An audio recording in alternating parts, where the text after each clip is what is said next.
Buenas tardes, bienvenidos a, que no sois de la casa, bienvenidos a CUNEF Universidad. Como decana de la Facultad de Empresa, Economía y Derecho, es un placer inaugurar este nuevo ciclo de conferencias, de mesas redondas alrededor del ámbito legal, del ámbito del derecho. CUNEF Universidad, como probablemente conocéis, cuenta con una amplia experiencia, tenemos más de 50 años de historia, 50 años dedicados a la docencia, a la investigación, pero también con un claro compromiso de contribuir a la sociedad, de tratar de perseguir que nuestros estudiantes tengan una opinión informada de lo que está ocurriendo y de contribuir a la difusión del conocimiento científico en todos los ámbitos, también en el ámbito legal. Por esa razón es un placer poder acoger esta serie de Jueves Derecho CUNEF Universidad. Mesas redondas, espacios de diálogo, de reflexión, al que están invitados tanto estudiantes como profesores como profesionales del sector. Es el segundo curso académico. Nos iremos viendo todos los meses, un jueves al mes, y el tema de hoy, como se puede ver en pantalla, es crisis de la meritocracia. Solo me queda dar las gracias a todos los ponentes de excepción con los que contamos, que el moderador de la mesa va a presentar como merecen en un momento, y dar las gracias también al Departamento de Derecho y en particular a Andrés Betancor, a su director, por el esfuerzo y la ilusión que me consta que ponen para organizar estos eventos. Muchas gracias y os doy paso. Muy bien, muchísimas gracias, decana. Comenzamos este curso académico y comenzamos las sesiones de este seminario de actualidad jurídica, Jueves Derecho CUNEF, que vamos a celebrar todos los meses, siempre en jueves, con el objetivo de participar en el debate social, contribuyendo con una reflexión serena y sensata sobre los grandes temas de actualidad. En este caso vamos a hablar de la meritocracia, de su crisis. En las siguientes sesiones hablaremos de la transformación de los despachos de abogados. La siguiente sesión hablaremos de la justicia amenazada, a propósito del libro de Manuel Marchena, y la última sesión, la del 20 de noviembre, la haremos sobre memoria y derecho. Memoria y derecho. En fin, vamos a intentar contribuir desde la universidad, una universidad de excelencia como es CUNEF Universidad, a el debate sereno sobre estos grandes temas de actualidad. Como les decía, hoy vamos a abordar la crisis de la meritocracia. La meritocracia está en cuestión y sin ella peligra la legitimidad de las instituciones, la confianza ciudadana y también la competitividad de nuestras organizaciones. Para reflexionar sobre ello contamos con tres profesionales de excepción que nos aportarán una visión completa desde el mundo de la administración pública, la judicatura y también de las empresas. Siempre hemos dicho que el gran éxito que tiene estas sesiones, sin duda, un alto porcentaje es imputable, sin duda, a la calidad de nuestros invitados. Y en esta sesión no iba a ser menos. Contamos con Vicente Montes, técnico comercial y economista del Estado. Vicente fue presidente de la Asociación de Técnicos Comerciales y Economistas del Estado, y en esa condición fue miembro de FEDECA, que es la Federación de Asociaciones de Cuerpos Superiores de la Administración Civil del Estado. Nos va a dar una perspectiva muy interesante y muy cualificada y experta sobre el valor del mérito en la administración pública. Luego contamos con María Rubio, magistrada, portavoz de la Asociación Judicial Francisco de Vitoria, que es una de las grandes asociaciones judiciales que están inscritos, participan más de unos 1000 jueces y magistrados. Por lo tanto, estamos hablando de una asociación, es la segunda La segunda. Estamos hablando, para situarnos, que más o menos, números redondos, más o menos estamos hablando de 5.000 jueces y magistrados en España, más o menos, números redondos, y la asociación pues concita el apoyo de unos 1.000, con lo cual estamos hablando de una asociación ciertamente importante. Por tanto, nos va a ofrecer esa perspectiva en relación con el mérito y la capacidad, en relación con un poder esencial para el Estado de Derecho, como es el poder judicial. Y por último, contamos con Raquel Arenal, que es la directora de talento de una empresa privada muy sobresaliente como es Mapfre. Como es público y notorio, Mapfre es una gran empresa aseguradora que tiene un puesto, una posición muy relevante en España y también en Latinoamérica. Por lo tanto, nos va a ofrecer la perspectiva que concita la aplicación del mérito y capacidad en el contexto de una empresa española, pero también global. Una empresa que tiene que afrontar unos retos derivados de la competitividad en el mercado español, pero también en el mercado global. Sin duda les agradezco enormemente la participación en esta sesión de nuestro jueves Derecho CUNEF. Sin duda es un tema interesante, pero más relevante cuando contamos con la opinión de estos tres profesionales relevantes. Y comenzamos, y siempre comenzamos con una especie de puesta en común. Vamos a hacer una puesta en común de la importancia del mérito y la capacidad. Y yo creo que el punto de partida que nos sitúa es la imagen que podríamos decir que no es exactamente distópica, porque es una imagen histórica, por más seña, ¿no? ¿Qué sucedería en una sociedad en donde la promoción, el ascenso social obedeciese a razones como, por ejemplo, el linaje, la sangre, como sucedió en el antiguo régimen, siglos XVI, XVII y XVIII? Esto, claro, hoy podríamos imaginarnos que es una visión distópica, ¿no? Porque nuestra utopía es justo la contraria, ¿no? La utopía basada en ese principio ideológico consolidado en el Estado de Derecho, precisamente por reacción a ese criterio del linaje y de la sangre, que es precisamente el del mérito y capacidad, que lo hemos convertido en elemento que nuclea, que sirve de pauta de organización y de estructuración de nuestra organización social. Se basa, por un lado, en la idea de la igualdad.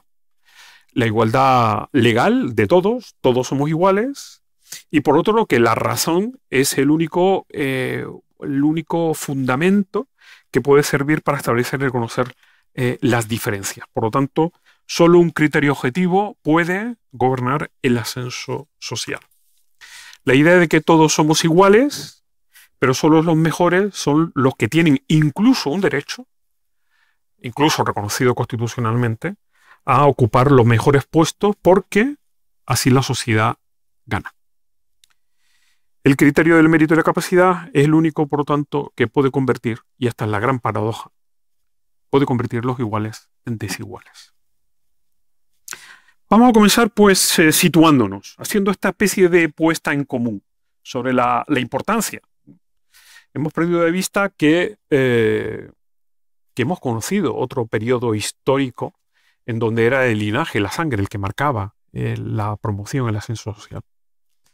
Y que precisamente el mérito y capacidad fue un elemento de progreso. Tal vez hemos perdido de vista esto. Primero vamos a comenzar haciendo una puesta en común, ¿no?, sobre la importancia. Vamos a comenzar con Vicente, desde la perspectiva de la administración, Vicente.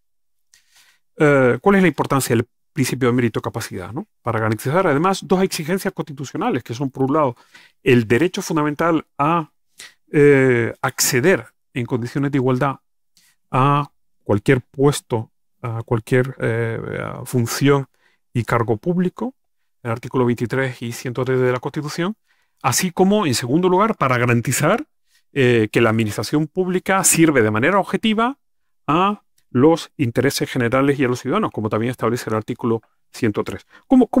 ¿Cuál es la importancia? ¿Cómo situarías la importancia del mérito en lo que se refiere a la administración pública de esas dos perspectivas? Vicente, ¿cómo lo ves? Pues muchas gracias, Andrés, y también gracias, por supuesto, a Isabel, a Adoración y a todo el equipo de CONED por esta oportunidad que nos brindáis para dialogar en tan excelente compañía, María y Raquel, sobre la meritocracia y el liderazgo de la alta dirección profesional de la administración pública, ¿no? Una institución clave en nuestro Estado democrático de derecho a la que se presta bastante poca atención, ¿no? Como contrapeso de tantos elementos que vamos a comentar, ¿no? El mérito del que hablas, Andrés, entendido como el talento y las cualidades de las personas que se traduce en excelencia profesional y también en comportamiento íntegro, es un criterio esencial para asignar posiciones y recompensas en cualquier sociedad justa. Pero claro, he de centrarme en la administración porque realmente este concepto es aplicable prácticamente a casi todos los ámbitos profesionales, ¿no? Y conectar directamente con las dos ideas que planteas, ¿no? Hablas de justicia y eficacia, ¿no? Primero la justicia, ¿no? Las recompensas y el acceso a la función pública debe concentrarse, a mi modo de ver, concederse a quienes realmente lo merecen por sus actos y capacidades, ¿no? Se trata de igualdad real en el acceso a la condición de funcionario, como ordena el artículo 23 de nuestra Constitución. Por otra parte, eficacia, ¿no? Que es otro elemento clave. Los puestos deben asignarse en función del mérito y la capacidad para garantizar una administración que sirva objetivamente al interés general, como establece el artículo 103.3, ¿no? Se trata de tener la mejor administración posible y, por tanto, también los mejores gestores, que deben caracterizarse precisamente por dos principios fundamentales: independencia y neutralidad. Ahí va a estar el meollo de toda mi argumentación, como podéis imaginar, y supongo que algo compartiremos en otra. Por ello, blindar los sistemas de acceso y promoción frente a favoritismos y clientelismos políticos no es solo una exigencia jurídica, hay mucho más, ¿no?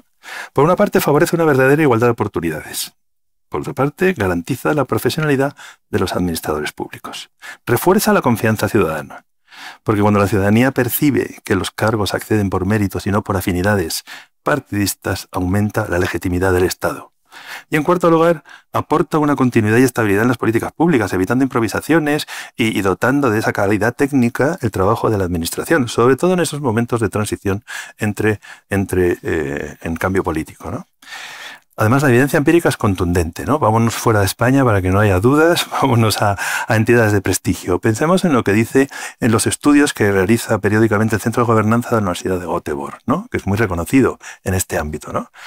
Ellos demuestran que una burocracia meritocrática, que definen como algo así como una burocracia profesional no excesivamente politizada, ¿no? Correlaciona con gobiernos de mayor calidad, menos corrupción y mejores resultados en la aplicación de políticas públicas, ¿no? Parece que todo va apuntando en un sentido, ¿no? Esta reflexión tiene también una dimensión histórica. Permíteme que me retraiga un poco históricamente, ¿no? Porque realmente el debate que estamos ahora manteniendo es un debate que se ancla en el siglo XIX, ¿no? Recordemos con cierta ironía, si me lo permites, Andrés, ¿no? Y el público, recordemos esas escenas descritas por Mariano José de Larra en Vuelva usted mañana en 1833. Permítanme que cite: 30 empleados, 30 maneras diversas de entender un mismo asunto, ninguno se atreve a decidir y todas aguardan a que cambie el gobierno para obrar en sentido contrario. Nadie sensato querría volver a aquella administración colonizada por la política. Por ello, el Estatuto General de la Función Pública de Abreu Murillo del 52, que no me voy a poner aquí a enrollarme con estos temas, pero ahí es el verdadero intento de separación del gobierno del funcionariado profesional, ¿no? Y se logra durante 100 años, ¿no? Posteriormente, pues en los años 50 y 60, en el antiguo régimen empieza a introducirse el tema de la laboralización, de la administración, y un proceso que se va acelerando con la democracia. La ley 3084 es creo que hay consenso sobre que conduce a la proliferación del sistema de libre designación y la normalización de la libre contratación en el ingreso a la administración. Resultado, por ejemplo, en las corporaciones locales, el 65% de los efectivos no es personal funcionario. Pero esto podríamos decir, no, pues son servicios, no sé qué, patatín patatán. Administración central, 3 millones de funcionarios, solo la mitad tienen el carácter de funcionarios. Y este proceso que se empieza a acelerar a partir de la ley 3084, pues continúa en la actualidad, ¿no? Volver a las dinámicas del siglo XIX, donde cada cambio político reconfigura la administración, si me lo permiten, como un botín de guerra, ¿no? Sería una renuncia muy peligrosa a los avances democráticos que hemos conquistado, ¿no? El modelo meritocrático actual que yo defiendo, ¿no?, a pesar de con todas sus imperfecciones, es una de las pocas garantías efectivas que tienen los ciudadanos para que las políticas públicas se apliquen con rigor técnico, estabilidad y equidad, más allá de los ciclos electorales e intereses coyunturales, ¿no? Debilitarlo no solo degradaría la calidad del gobierno, a mi modo de ver, pondría en riesgo la confianza ciudadana en el propio Estado de Derecho. Hay que recordar aquí esas frases terribles que estamos empezando a escuchar, ¿no? El pueblo salva al pueblo. En lugar de retroceder hacia los viejos vicios del clientelismo y la discrecionalidad arbitraria, creo firmemente que debemos perfeccionar el sistema actual para que siga siendo lo que quiso el constituyente del 78, un dique frente a la arbitrariedad y un instrumento al servicio del interés general y de la libertad de todos. Continuamos con María. En fin, la importancia del mérito en relación con un poder tan fundamental para el Estado democrático de derecho como el Poder Judicial. ¿Cómo lo analizas? ¿Cómo lo reflexionas? Bueno, primeramente muchísimas gracias por la invitación. Es un placer estar aquí con todos ustedes y hablar sobre lo que me toca, que es el Poder Judicial y del que formo parte. Miren, en relación a este tema quería comentar una idea principal, y es que solamente con un poder judicial independiente y profesional se consigue una verdadera separación de poderes, que es pilar fundamental del Estado de Derecho, de nuestro Estado de Derecho. Y ese Estado de Derecho se basa fundamentalmente en el imperio de la ley, en el rule of law, que lo habrán oído alguna vez. ¿Cuál es el pilar básico del Estado de Derecho? Pues ya lo saben, el imperio de la ley, el rule of law y la separación de poderes. La aplicación del imperio de la ley y una auténtica separación de poderes, en concreto la independencia del Poder Judicial, se consigue mediante unos jueces que sean profesionales, capaces de conocer y de interpretar el derecho de la forma que establece el ordenamiento jurídico, la jurisprudencia y de acuerdo con los principios generales del derecho. Y ese debe ser la base de esa carrera judicial y de ese poder judicial independiente y profesional. Los jueces, no debemos deberle nada a nadie, ni siquiera a los políticos, por supuesto, no a los políticos. Y eso es lo que actualmente se está poniendo en boga y se está cuestionando, bueno, pues recientemente ya lo verán ustedes en las noticias, que estamos siempre o muy frecuentemente viendo opiniones políticas acerca de la función jurisdiccional. El artículo 117 de la Constitución determina que la potestad jurisdiccional corresponde al Poder Judicial, y esta potestad jurisdiccional se basa o significa en juzgar y hacer ejecutar lo juzgado. Este juzgar y ejecutar lo juzgado no puede realizarse sino mediante la estricta aplicación de la ley, como he dicho. Pero la aplicación de la ley no puede llevarse a efecto de la forma que se quiera, sino, como he dicho, tiene que atender a los principios generales del derecho, a la jurisprudencia y a lo que marca nuestro ordenamiento jurídico. Por ello, es necesario la existencia de jueces profesionales que sepan, que conozcan nuestro ordenamiento jurídico y todo el sistema de fuentes de nuestro derecho. Mediante un poder judicial profesional, mediante unos jueces profesionales cuya selección se haga a través de los principios de mérito y capacidad que impone el artículo 23 de la Constitución, se logra que ese juzgar y hacer ejecutar lo juzgado se realice de acuerdo con lo que marca nuestro ordenamiento jurídico. Miren, aquí traigo, lo comentábamos antes con los compañeros, traigo artillería pesada porque es de actualidad, de rabiosa actualidad, el proyecto de ley que aprobó el Gobierno y que está en tramitación parlamentaria, el proyecto de ley para el fortalecimiento, que lo llaman así, para el fortalecimiento de la carrera judicial y fiscal. Bueno, veremos a ver si es para el fortalecimiento o lo contrario. En donde se quiere integrar, y es así textualmente, 1.004 jueces sustitutos, y así, o sea, no son 1.000 jueces, son 1.004 jueces sustitutos dentro del Poder Judicial. Mediante una prueba de acceso que consideramos desde toda la carrera judicial, y eso es, es evidente, que es una prueba de acceso nimia, atentando contra los principios de mérito, capacidad y de igualdad, puesto que se establece como requisitos, simplemente para acceder a la carrera judicial,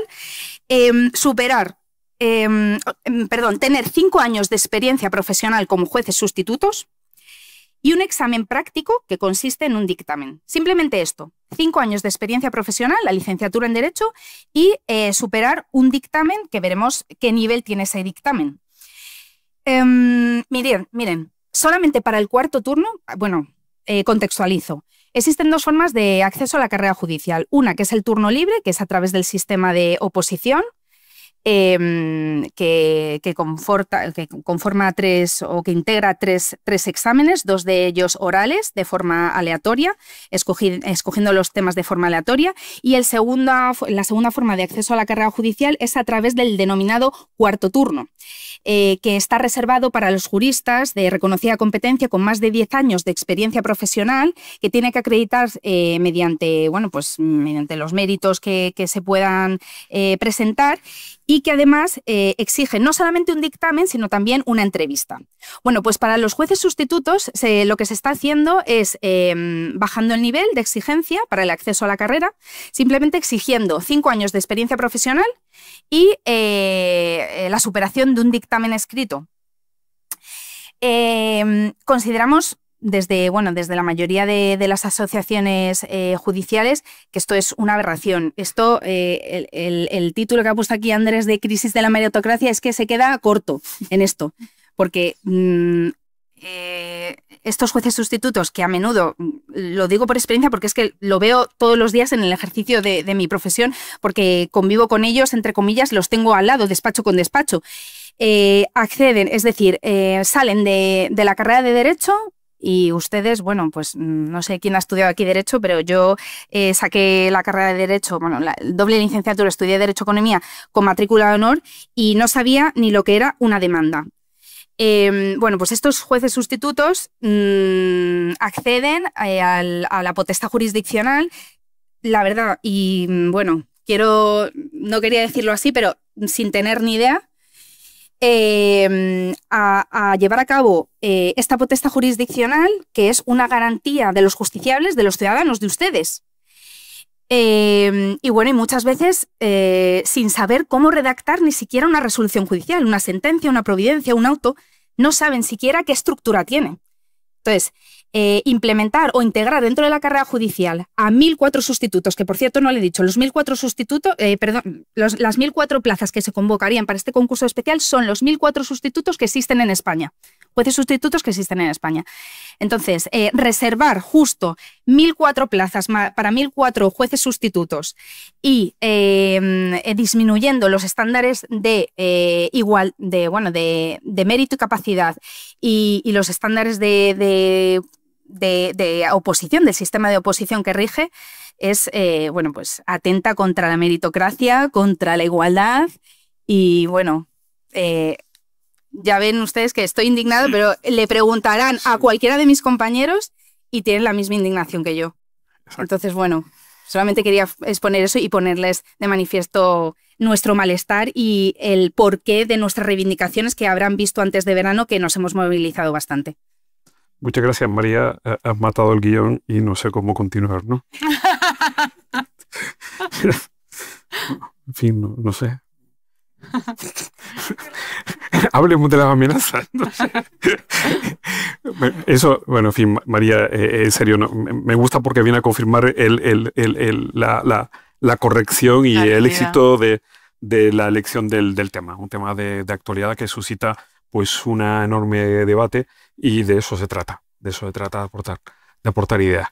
En fin, Raquel, en este calenturiento mundo, ¿qué puedes aportar tú desde el punto de vista de la empresa, ¿no? O un remanso de paz, ¿no?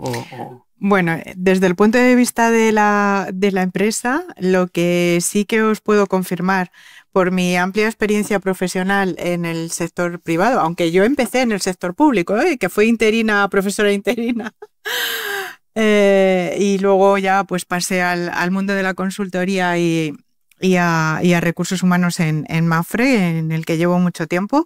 Lo que sí que os puedo confirmar, porque llevo muchos años captando, atrayendo y formando el talento dentro de nuestra organización, es que la meritocracia es una herramienta clave para el éxito de las personas dentro de lo que es su carrera profesional como de la propia empresa. Sin meritocracia, sin méritos, la empresa no se va a desarrollar, no va a ser competitiva. Porque para que sea competitiva, Lo primero, hay que atraer y retener el talento, pero el talento, lo que es la base, se tiene que traer. Es decir, que tiene que haber unos mínimos estudios, una mínima titulación adaptada, lógicamente, a cada perfil y a cada puesto. Porque no es lo mismo pues incorporar a una persona como abogado que tiene que tener su grado ahora, su máster de abogacía, para luego poder, lógicamente, bueno, pues asistir a los juicios y demás. Hay otras posiciones en las que se requiere la titulación aunque no sea necesaria para ejercer, ¿no? Pero es que si ya la traen de base, eso es lo mínimo, ¿no? Es cuando nosotros, para hacer un proceso de selección, decimos que analizamos el currículum, pues ese es el perfil, lo que llamamos el perfil duro, ¿no?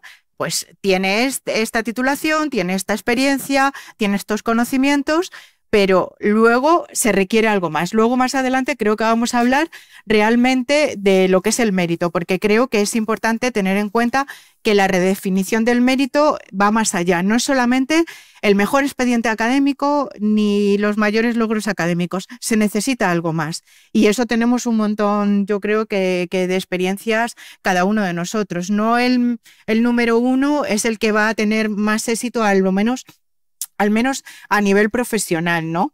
En la compañía, pero eso no quiere decir que no pueda ejercer su puesto con los conocimientos que se necesitan. Luego, la mejora continua. O sea, es que estamos en la era del conocimiento. Estamos en la era del conocimiento. Ahora mismo, quien no, eso es lo de renovarse o morir. Antiguamente, a lo mejor te incorporabas en una empresa, tenías tu titulación y decías, yo ya no tengo que estudiar más, yo ya voy a seguir así, pues ya está, ¿no? Bueno, pues ahora no. Ahora todo el que no se recicla, todo el que no hace nuevos cursos, se está fomentando mucho en las empresas, en las plataformas de autoaprendizaje. Uno de los de las frases típicas, ¿no?, que decimos en nuestra área, yo estoy en el área de talento, llevo precisamente captación, selección, movilidad interna, porque hacemos mucha promoción y movilidad interna, la gente se puede mover a un mismo nivel o luego hacia arriba también, ¿no? Entonces, bueno, pues una de las que hacemos es que tú eres el protagonista de tu propio desarrollo. Según como tú te vayas formando, vayas reciclándote, haciendo más cursos, muchísimas plataformas autoaprendizaje, vas a desarrollarte más o menos. Luego, los méritos están ahí para poder promocionar y desarrollo. Y por eficiencia operativa de la propia empresa.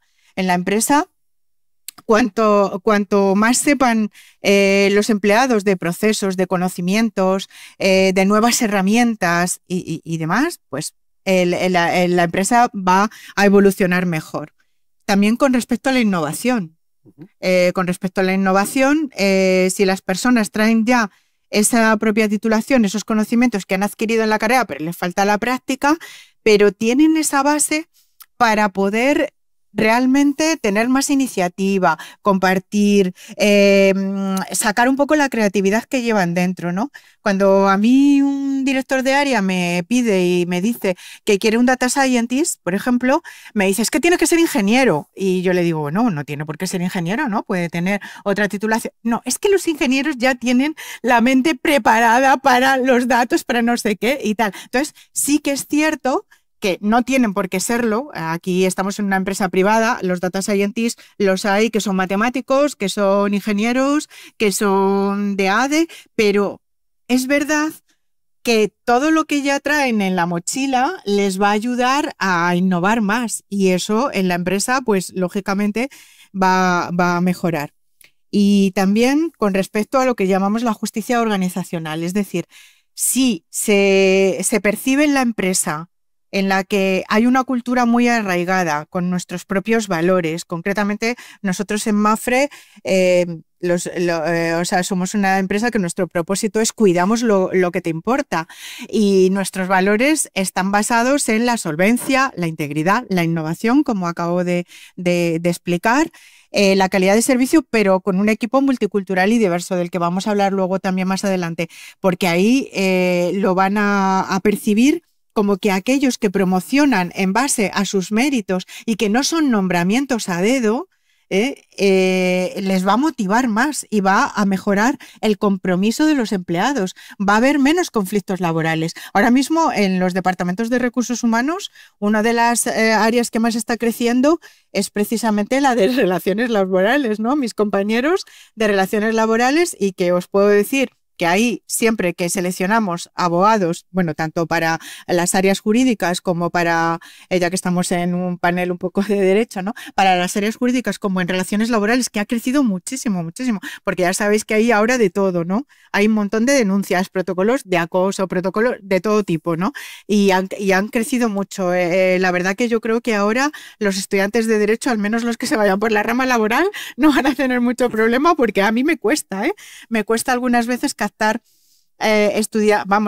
ya abogados con su máster de la abogacía o de recursos humanos en algunos casos.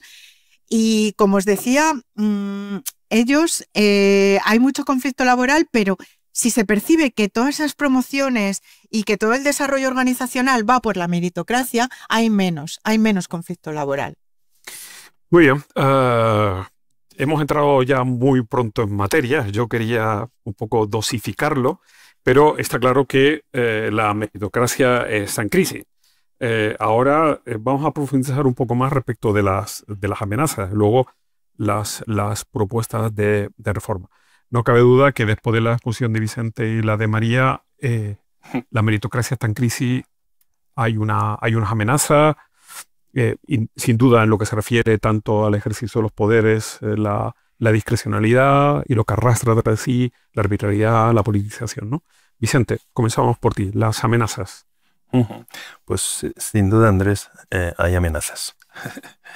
Quizás la cuestión no sea tanto si se van a abrir vías a la discrecionalidad y la politización, que son las principales amenazas, sino si con todo este debate que estamos teniendo sobre el liderazgo de las administraciones públicas y tal, no se van realmente a simplemente ampliar las que ya existen y que no han parado de crecer durante las sucesivas modificaciones de las normativas durante nuestra democracia, ¿no?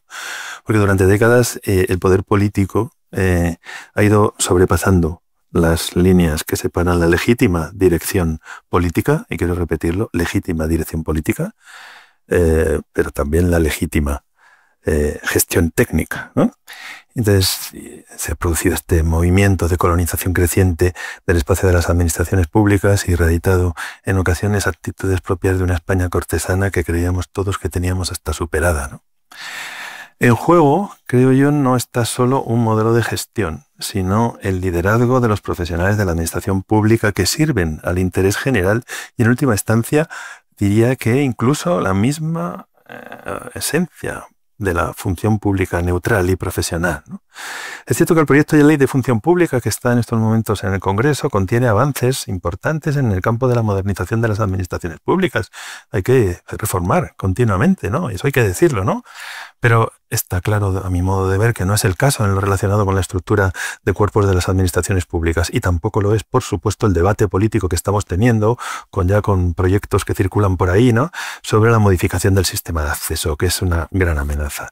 Es precisamente ahí donde están las dos mayores amenazas que mencionas, ¿no? En primer lugar, acerca de la creciente colonización política, luego entramos en el acceso, que no se corrige en el proyecto de ley, ¿no? Y no parece que haya intención de hacerlo, además, en otros desarrollos que se debaten, como mencionaba. Pues diría que existe una excesiva discrecionalidad de los nombramientos de altos cargos, sus secretarios, directores generales, asesores, en los que la Constitución, ojo, exige, igual que con los demás, mérito y capacidad, pero la práctica permite designaciones políticas opacas, sin oposición pública ni la suficiente transparencia. Segundo, que este proceso va descendiendo, incluso empezamos a verlo actuar en los niveles de su director general, incluso por debajo. Y eso que se ha hecho un esfuerzo también por publicar normas que pretendían evitarlo, ¿no?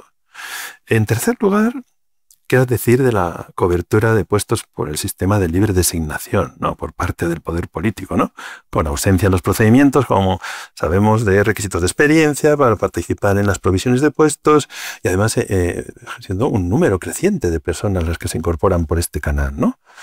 ¿Y por qué no hablar de los procesos de promoción interno poco competitivos, con valoraciones subjetivas y los sistemas de puerta trasera? Me encantaría que pudiéramos profundizar esto, no vamos a tener tiempo, pero vamos, listas de interinos, etcétera. Seguro que algo tienes que decir, María, y tal. Pero ojo, no nos olvidemos del resto de las instituciones públicas. Como están ahí un poco en el margen, no nos damos cuenta. Empresas públicas. ¿Hay estos procesos de selección en las empresas públicas?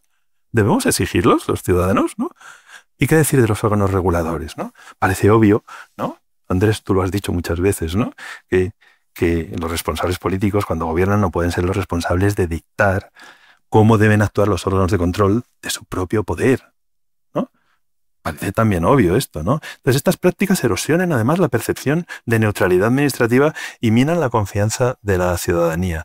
Y ya sabemos que cuando se debilita la confianza de la ciudadanía en las instituciones, la democracia se tambalea. Segundo tema, voy rápidamente, no os preocupéis. El otro riesgo, el de la puerta de entrada a la reforma del sistema de acceso, ¿no? Frente al modelo actual de selección de funcionarios, se propone una ruptura drástica que pasa por sustituir las oposiciones especializadas por una única prueba tipo test de acceso a un máster administrada por una unidad centralizada, ajena a las necesidades reales de cada función, ¿no?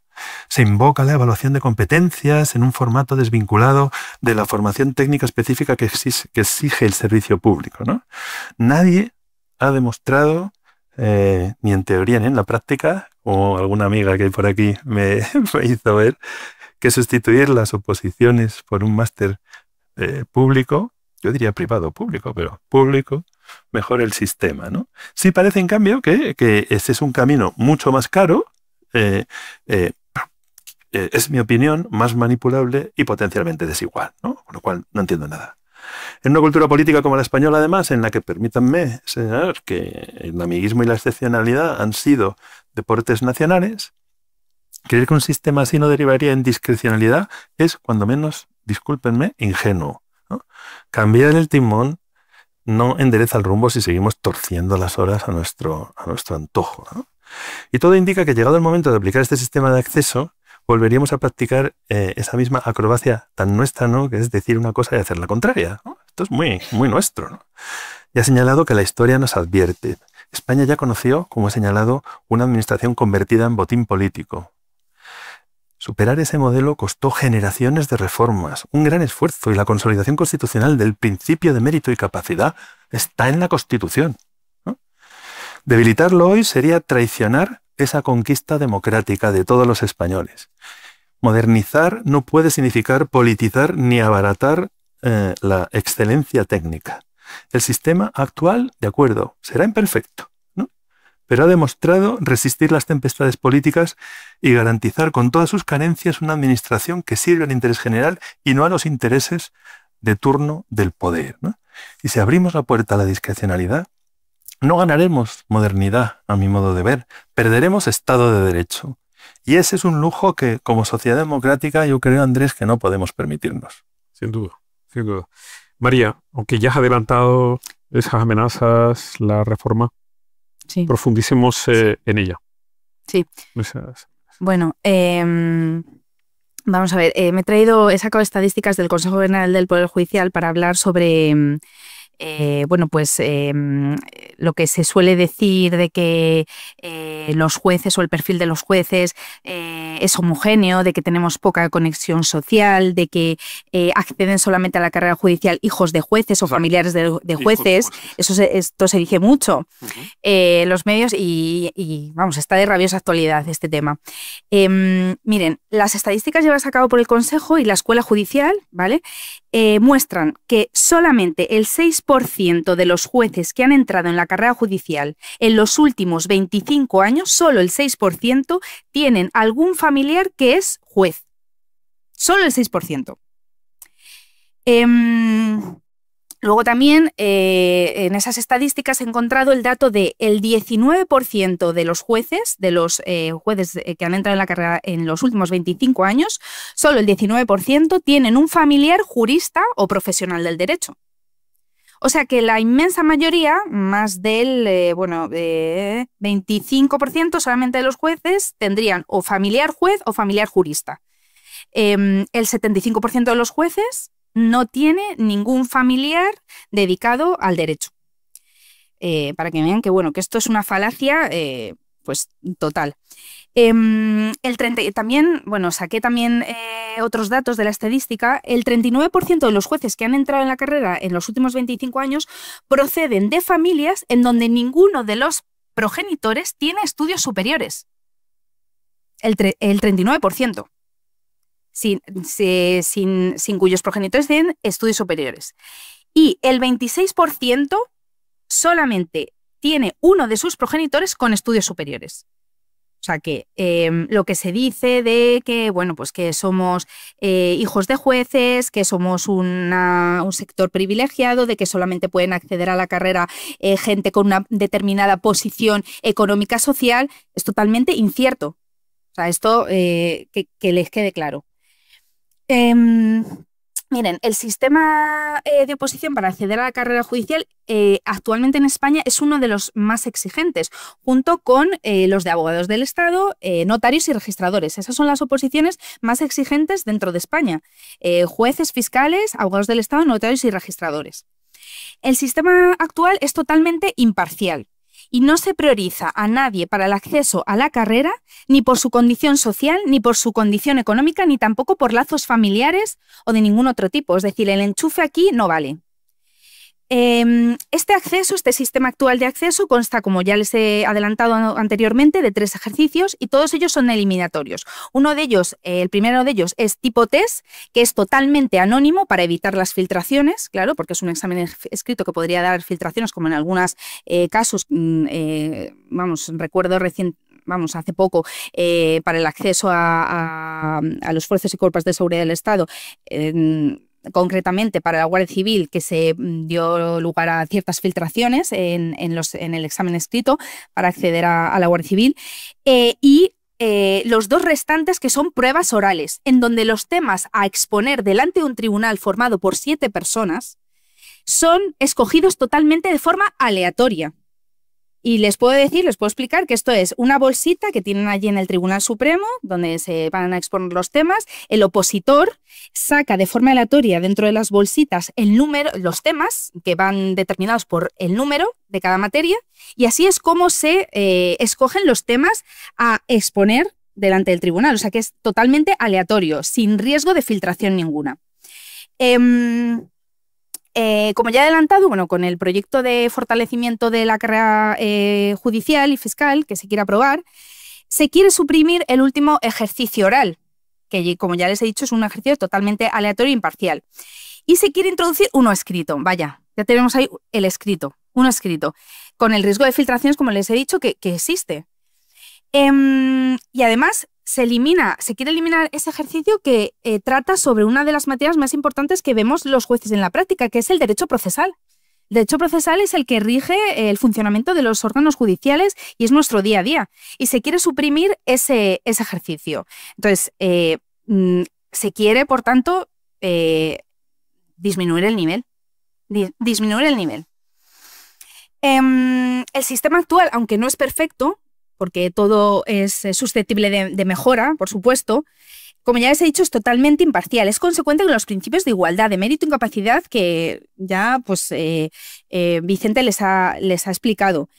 Y, como ya les he dicho, no tienen en cuenta ni el origen ni la procedencia de la persona, del opositor. Cualquier persona puede presentarse al sistema de oposición y de acceso a las carreras judicial y fiscal, cualquier licenciado en Derecho. Tengan en cuenta que los opositores hipotecan su juventud para intentar conseguir su sueño de acceder a la carrera judicial, de ser jueces. Piensen que un opositor de media suele estudiar durante 6 días a la semana, al menos 8 horas. Eso es un sacrificio enorme, sin remuneración económica y de ninguna otra clase. Entonces, bueno, si bien, como ya he dicho, el sistema de oposición es susceptible de mejora, sí que actualmente no implica o no requiere ninguna modernización, ningún fortalecimiento ni ninguna reforma, ya que es totalmente imparcial y conforme a los principios de mérito y capacidad. Muy bien, María. La perspectiva de la empresa, Raquel, es, digamos, distinta, ¿no? Es distinta. Distinta. Ahí es la necesidad de combinar esa suerte de lo que llamáis habilidades blandas, ¿no? Lo que he estado leyendo, en contraposición con los méritos puramente académicos, técnicos. Ya lo dijiste, ¿no? Buscáis más cosas. Sí, La cuestión es el cómo hacerlo de una manera que sea objetiva, que garantice en definitiva también el cumplir los principios. Lo que tú llamabas, que me parece muy interesante, la expresión de justicia organizacional, ¿no? Porque en definitiva son las decisiones de promoción, sí que puede tener un efecto motivador o desmotivador en lo que se refiere al conjunto de la organización, comprometiendo la competitividad de la empresa.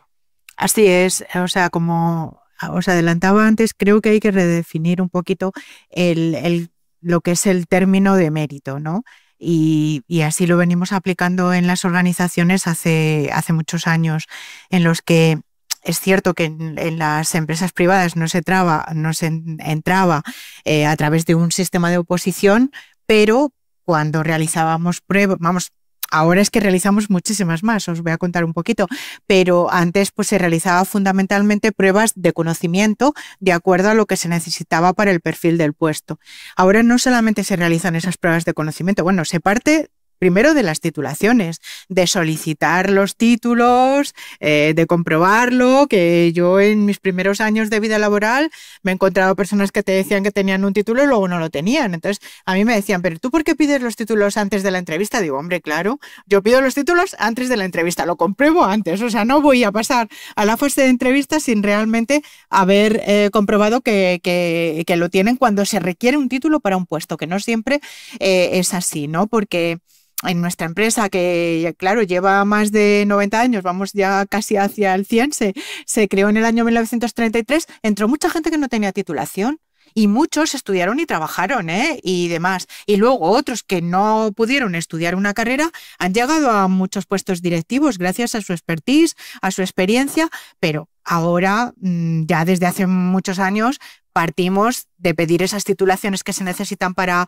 el puesto, de realizar test de conocimientos, test psicotécnicos, test también para evaluar las competencias, porque las habilidades blandas, las famosas soft skills, son aquello que complementa a los logros académicos y técnicos. Y conocimientos, es decir, empatía, saber trabajar en equipo. En el caso de personas que vayan a ocupar puestos de jefatura, liderazgo. En nuestra empresa, en la organización territorial, porque somos una empresa eminentemente comercial, yo siempre, desde que entré, y llevo 35 años en Mapfre, cuando entré siempre me decían, hemos perdido un buen vendedor y hemos ganado un mal director de oficina. ¿Por qué? Porque siempre se promocionaba pues al que más números hacía, al que más pólizas vendía, pero a lo mejor no tenía esas habilidades blandas que empezaron a exigírnosla en los procesos de selección. Tenemos que ver si esa persona va a saber o no dirigir equipos, porque un buen jefe, un buen líder es el que sabe gestionar equipos adecuadamente para sacar lo mejor de cada persona de su equipo y ponerlo a disposición de la organización. Entonces, realizamos test de conocimientos, test psicotécnicos, test de competencias y también les sometemos a lo que llamamos los assessment center o development center cuando ya estamos dentro de la empresa, en los que les ponemos a prueba en un montón de pruebas con roleplay, con business case, con dinámicas de grupos, porque queremos saber cómo son esas personas, cómo se van a comportar en su puesto de trabajo. Cuando te decían, no, es que tú eres psicóloga, entonces tú me tienes que decir si realmente esta persona va a valer o no. Digo, a ver, que yo no tengo una bolita mágica. O sea, yo lo que intento es, a través de estas pruebas, predecir un poco cómo va a comportarse esa persona en su puesto de trabajo, pero tenemos muchísimos casos en los que hemos promocionado a gente por sus méritos, sobre todo de conocimientos y académicos, y que luego ha sido un fracaso total a la hora de realizar o sea, de desempeñar otro puesto de responsabilidad, pues porque le faltan habilidades interpersonales, comunicativas. En nuestro negocio, los actuarios, que son los matemáticos actuarios que están ahí con las tarifas y con todas para sacar luego las pólizas. pues son personas que están sobre todo metidas en su mundo, como muy esto, y luego para llevar equipos o hacerles jefes o responsables, muchos no han funcionado. Entonces en Mapfre, por adelantar una de las prácticas, tenemos lo que es la doble carrera, ¿no? O sea, porque todo el mundo lo que quiere es desarrollarse y con un plan de carrera dentro de la empresa. A mí todos los candidatos me dicen, ¿cuál es mi plan de carrera? Yo, ¿cómo voy a llegar, no? O sea, como a lo mejor hay en el funcionariado que van pasando como automáticamente. Digo, no, aquí todo va a depender de tus conocimientos, de tu desarrollo, de lo que vayas adelantando, pero es posible que no todos puedan llevar, es que no hay puestos para llegar todos a jefes o a subdirectores o a directores. Entonces tenemos lo que llamamos la carrera en I, que es que tú puedes crecer por carrera de gestión, que es llevando equipos de trabajo, más un poco jefatura, pero también puedes crecer por la carrera técnica, que es por tu expertise, por tus conocimientos. Entonces tenemos a un mismo nivel, lo que es un director de equipos, un director de área, un director de departamento y lo que llamamos un director experto. Y tenemos toda una carrera desde técnico, especialista, experto y ahora mismo, sobre todo en el trabajo por proyectos, lógicamente lo que se pide es que haya líderes de proyectos que no gestionan a un equipo concreto determinado que es su equipo al que le evalúa, que le propone una subida retributiva. No, son que realmente sepan liderar para que los equipos trabajen por proyectos y que se cumplan los objetivos. Muy bien, está claro que hay una diferencia entre ganar dinero y ejercer poder. El mérito y capacidad es importante en los dos, los procedimientos de acreditación son distintos, sin duda, y yo creo que también la diferencia está en los mecanismos de castigo. En el ejercicio del poder, ¿cuál es el mecanismo de castigo? Que las elecciones. En fin. En el caso de ganar dinero, el mecanismo de castigo sí que funciona y funciona rápidamente, ¿no? Deterioro del valor de la empresa, el deterioro en bolsa, la pérdida de mercado, etcétera, etcétera. Por lo tanto, ese contraste a mí me resulta muy, muy interesante porque podría haber algunos que podrían proponer, podrían haber propuesto el que se aplicase los mismos mecanismos de selección en la empresa en el ámbito del poder y nunca funciona. Nunca funciona. Esto lo llevo oyendo desde que comencé a estudiar esto de la organización y la administración pública hará unos 40 años, siempre, ¿no? La aplicación de los mecanismos que al final no es más que un discurso que sirve para ocultar lo importante que es la politización, la lealtad política. Entonces ya, en fin, se nos ha echado el tiempo encima, ya sabéis que soy muy, muy estricto en la cuestión de los tiempos. Brevemente, en la cuestión de las propuestas de reforma, muy brevemente, porque tenemos que finalizar a las 8, y yo creo que este diálogo se ha desarrollado de una manera un poco, en fin, llevado por inicialmente lo que parecía algo como más distante, llevado por la emoción, ¿no?, de ver el cómo se está procediendo a ciertas reformas, ¿no?, que algunos, y yo participo también de esa idea, lo vimos como una cierta amenaza, ¿no?, porque ya he dicho que desde hace 40 años seguía reflexionando sobre esto, sobre la aplicación de los mecanismos de empresa al ámbito del ejercicio del poder, y en definitiva siempre ha conducido al mismo resultado. Siempre es igual. Nada se hace de que la historia se repite. Pero bueno, brevemente las propuestas de reforma, ya con esto finalizamos, porque insisto, queremos terminar a las 8 y un poco más. Vicente, brevemente, las propuestas de reforma. Pues, muy brevemente, siguiendo las palabras que decías, ¿no?, si me permites, muy brevemente, propuestas de reforma en dos campos, ¿no? Tan importante es la puerta por la que entramos dentro de la administración pública como luego el camino que recorremos dentro, ¿no? Con lo cual, permíteme muy brevemente que hable de por dónde podrían ir reformas, ¿no? Está claro que yo no defiendo el modelo que se propone, ¿no? Con lo cual vayamos a hablar del modelo actual y cómo podríamos mejorarlo, ¿no? Que es un debate que tenemos los funcionarios, ¿no? Entonces, primero voy al tema del acceso, ¿no? El acceso tiene que ser lo más eficiente e inclusivo posible, ¿no? Y la verdad es que el sistema de selección es robusto en conocimiento, pero lento y rígido y a menudo incluso desalentador, ¿no? Entonces, en esta era de distopía regulatoria, pues necesitamos procesos más ágiles, ¿no? Y yendo al grano, ¿qué cabe? ¿De qué nos gustaría hablar, ¿no? Pues de reducir, de mejorar los procedimientos administrativos, pues analizar los plazos, ¿no? Si son largos, si son cortos, la incertidumbre en torno a las oposiciones, convocatorias previsibles, calendarios claros, fechas de examen garantizadas, ¿no? Otro campo también a mejorar es la dotación de recursos y estructurar mejor el funcionamiento de los tribunales de oposición, ¿no? Ese es otro tema importante. Manuales de buenas prácticas, procedimientos más homogéneos, redacción de actas detalladas, bla, bla, bla, todos estos temas, ¿no? Y ampliar la igualdad de oportunidades en el acceso, ¿no? Hablemos de estas cuestiones, ¿no? Estamos hablando de mérito, ¿no? Y tiene que ser un criterio que prevalezca con el valor que de verdad tiene. Por tanto, ¿por qué no hablar también de estas cuestiones y plantear la posibilidad que ya existe en algunos campos e incluso en algunos cuerpos en caso de pues, sí, no me extiendo, ¿no? Pero de becas específicas y apoyos a quienes tienen una clara desventaja, ¿no? Por ahí podrían ir algunas de las reformas, ¿no? Por otro lado, en el campo más de política y burocracia, esto sí que es aún más decisivo, pero también de enorme complejidad. No me extiendo, ¿no? Pero acciones concretas que yo propondría, algunas ya las he dejado caer. Profesionalización blindada, por ejemplo, ¿no? Mantener la carrera funcionaria hasta el nivel de su secretario, ¿no? Transparencia radical en los nombramientos de altos directivos públicos, ¿no? O sea, informes de públicos de idoneidad y méritos, evaluaciones externas, sistemas de rotación. Si es que está inventado, ¿no? Es que no inventemos la rueda, ¿no? Si realmente imitemos lo que funciona. Reino Unido, países nórdicos, hay experiencias en este campo que pues, no sé por qué no se implantan en España. Carreras horizontales y evaluaciones objetivas, no me extiendo, ¿no? Formación continua, muy importante. En la administración no hay formación continua. Hay cursos, ¿no? No, como digo, no quiero extenderme, pero quiero llamar la atención para terminar de algo muy importante. Estamos hablando de una cuestión fundamental, ya lo hemos hablado, ¿no? Anteriormente, ¿no?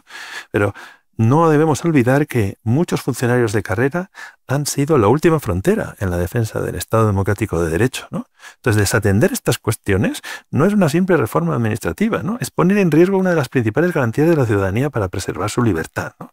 Entonces, ojalá seamos capaces de darnos cuenta de la importancia de la administración pública y de que no es un lujo tecnocrático, es un pilar democrático, si me permiten, y así lo dejo. Muchísimas gracias, Vicente. María. En relación a la carrera judicial, que es lo que a mí me toca hablar, en cuanto a las reformas en el sistema de selección, bueno, ya he hecho referencia anteriormente a este tema, sí que es verdad que, bueno, pues como ya les he explicado, todo es susceptible de mejora. A pesar de ello, desde las asociaciones judiciales consideramos que el sistema actual de acceso a la carrera judicial es un sistema imparcial, que está blindado por los principios de mérito y capacidad y que, bueno, pues consideramos que no debe ser objeto de reforma en estos momentos o que quizá en un futuro debería ser objeto de reforma, pero de una forma pausada, de una forma pensando en este sistema, en esta reforma del sistema, pero de una forma consensuada y pausada, no a la ligera como se pretende.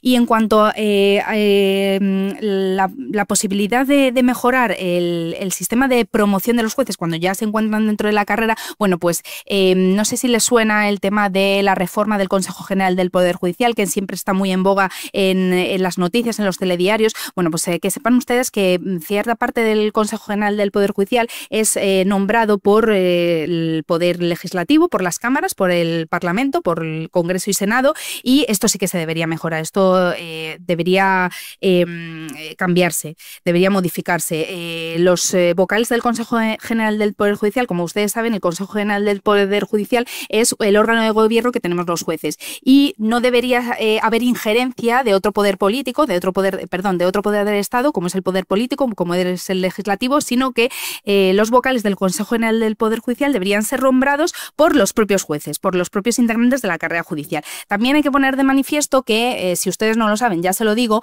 existen ciertos cargos dentro de la carrera judicial, ciertos nombramientos discrecionales que coinciden con los más altos puestos dentro de la pirámide judicial, como por ejemplo la presidencia del Tribunal Supremo y del Consejo General del Poder Judicial, las presidencias de los magistrados del Tribunal Supremo también, las presidencias de los Tribunales Superiores de Justicia, de las audiencias provinciales. Todos estos estos nombramientos que se llevan a cabo de forma discrecional, que si bien se dice que se tiene en cuenta en los principios de mérito-capacidad, muchas veces esto no es así. Esto obedece, el nombramiento de estos cargos obedece muchas veces al intercambio de cromos que existen entre las diferentes fuerzas políticas, derecha e izquierda, y pues esto es que esto es la realidad que tenemos en la carrera, y esto se debería mejorar, debería ser objeto de mejora y de modificación para que realmente el nombramiento de estos cargos que están en la cúspide de la carrera judicial y de la pirámide judicial se llevaran a cabo ciertamente por los principios de mérito y capacidad y de igualdad, no que obedezcan a presiones políticas, no solamente del Poder Legislativo, sino también, como les decía anteriormente, del Consejo General del Poder Judicial. Muy bien, gracias, María. Raquel, a la vista de todo esto, ¿tú crees que desde el sector privado se podría aportar algo? Yo creo que sí. Sí. O sea, yo creo que o sea, muchas de las prácticas que nosotros hacemos podrían tenerse en cuenta. Por ejemplo, nosotros cuando surge una vacante, y eso está en nuestro convenio, porque estamos dependiendo del convenio del sector seguros, pero luego tenemos nuestro propio convenio, el convenio MAPFRE, y no podemos seleccionar a alguien que venga externo, por captación externa, hasta que no hayamos cubierto esa vacante con todas las posibilidades por movilidad interna. Y por movilidad interna se publican todas las vacantes para que cualquier empleado de MAPFRE en el mundo, y somos 35.000, 12.000 en España, pueda tener información sobre las vacantes que hay en cada país, en cada área, departamento. Y se realiza un proceso de selección exactamente igual que si lo hiciéramos por captación externa. Y de esta forma se realizan todas las promociones. Y cada vez estamos levantando matrices de talento. Sobre todo ahora, lo comentaba antes, yo llevo toda la semana, como somos una empresa con una edad ya una edad media ya bastante alta, con personas que llevan muchos años en la empresa, porque no ha habido mucha rotación. Ahora parece que hay un poquito más de rotación en los perfiles digitales, porque bueno, pues los jóvenes de hoy en día pues se mueven mucho de uno a otro, pero nuestra empresa hay un buen ambiente, un buen clima, unos valores culturales y demás, y se encuentran a gusto. Entonces la gente lleva muchos años, pero se van a tener que ir en 5 o 10 años, pues puede que el 20%. Bueno, pues yo estoy levantando matrices, creo que es importante, para que la sucesión se haga de forma planificada. Las matrices famosas de talento potencial y desempeño, en el que entran muchísimos factores, porque entran resultados de la evaluación del desempeño, resultados, nosotros en el caso de los líderes se basa en 3 pilares: el líder con visión estratégica, el líder que logra resultados y el líder que cuida a las personas. Entonces, en función de todos los resultados de la evaluación del desempeño, del cumplimiento de objetivos, de los KPIs, del cumplimiento de proyectos y de la experiencia, titulación académica, si han realizado más cursos de doctorado, posgrado, o sea, todo esto lo tenemos tabulado y levantamos las matrices proponiendo a las áreas las posibles personas que pueden suceder, para que en un corto o medio plazo podamos hacerles un assessment, que estoy en ello. O sea, concretamente ayer y antes de ayer hemos sacado las matrices de un área, van a realizar un assessment en el que se les va a evaluar para ver cuáles son sus puntos fuertes y sus áreas de mejora, para poder presupuestar para el año que viene los planes de formación y de desarrollo individuales para acompañar y preparar a todas las personas que van a suceder, pero por mérito. Y lo bueno, de verdad, con esto yo concluyo que vamos mal de tiempo, pero lo bueno es que en nuestros comités de dirección, desde ya hace muchos años, a los departamentos de recursos humanos están en sus comités de dirección y cada vez les consultan. Antes, bueno, pues parecía que solamente contratar, pagar las nóminas, no. O sea, a mis directoras, no, darme la matriz del colectivo de directores de oficina, que va a haber nuevos nombramientos, va a haber cambios en la organización territorial. ¿Quiénes son los mejores? ¿Quiénes son los top talent? Porque nosotros nos basamos nuestro éxito en el talento. Tenemos que tener el mejor talento para cuidar y atender a los clientes y para nuestro desarrollo de negocio. Muy bien, Raquel. tenéis talento, busquéis talento, pero no tenéis partidos políticos. Esa es la diferencia. Bueno, tenemos sindicatos, pero bueno, nosotros, nuestros sindicatos... No tenéis, en fin, no tenéis partidos políticos, tenéis talento, pero no partidos políticos. Bueno, con esto... No la tiene. Tiene sindicato y fue una odisea intentar defender que teníamos derecho de sindicación. Esa es una larga historia que os contaremos. Otro día, Da mucho de sí. Pero, en fin, pero sí que hay partidos en la dirección del gobierno y a partir de ahí se va replicando. El objetivo era la frontera, establecer la frontera en los directores generales, pero también es una frontera que ha caído a pesar del empeño del Tribunal Supremo, y probablemente esta reforma seguirá cayendo, seguirá bajando, y el objetivo final es que la administración que sirve de manera objetiva al interés general probablemente, en fin, se quedará en un puro desiderátum político. Ese es aun cuando lo dice la Constitución, lamentablemente. Bueno, con esto finalizamos. Yo creo que ha sido una sesión muy interesante, muy animada, muy intensa, ¿no? Lo hemos vivido con mucha intensidad, lo cual está bastante bien, ¿no? El objetivo es aportar, pues, ideas, este debate, llamar la atención sobre el mismo y, en fin, no creo que este tema no va a finalizar aquí. Seguiremos tratando este tema porque es una batalla recurrente, ¿no? Es una batalla recurrente que se consigue cierto avance, luego retrocede. Inicialmente, como ya digo, en el ámbito de la Administración General de Estado, la barrera era director general, pero ya también ha caído por la vía de la supuesta excepcionalidad, y seguiremos. En el caso de la justicia, pues lamentablemente es lo que vemos todos los días en la prensa, y en el caso de la empresa, que sí que el talento es importante para la competitividad y para, en fin, ganar dinero, pues siempre estará ahí, ¿no? ¿Cuáles son las habilidades, las blandas, las duras, etcétera, etcétera, ¿no? Y el liderazgo, que es muy importante. Y el liderazgo, que es muy importante, exacto. En definitiva, con estas palabras concluimos. En fin, vamos a continuar los próximos meses, como ya he dicho, tratando temas de actualidad. En fin, ya siempre decimos que, y lo ha recordado la decana, es una universidad nueva con 50 años de experiencia. Esa la enorme paradoja que hace grande la Universidad CUNEF, sin duda. Una universidad comprometida con la empresa, con la sociedad y con los ciudadanos. Y siempre termino recordando lo mismo, es decir, porque me encanta que mi vida tenga ciertos leitmotiv que le dan sentido. Una universidad, y lo que da sentido a esta universidad, sin duda, es contribuir a esa sociedad libre, pues contribuyendo por la vía de la formación de ciudadanos también en el ámbito jurídico, porque solamente así pues tendrán la libertad para poder pues ejercerla con sentido y con responsabilidad. Por lo tanto, los invitamos a ustedes a la próxima sesión, que será la del 9 de octubre. Aquí afrontaremos pues un tema más específico, pero que tiene mucho sentido para nuestros estudiantes, que es la transformación que están afrontando los despachos de abogados. Tendremos un socio director de un despacho internacional, tenemos un presidente de un despacho top español, y luego tenemos un socio director de lo que se denomina en el argot del medio, en el argot del sector, como una boutique jurídica, porque es un despacho pequeñito que está altamente especializado. Muchas gracias a nuestros invitados, muchas gracias a todos ustedes, y les esperamos en la próxima sesión. Muchas gracias. Muchas gracias a vosotros por invitarnos. Gracias. Eso es.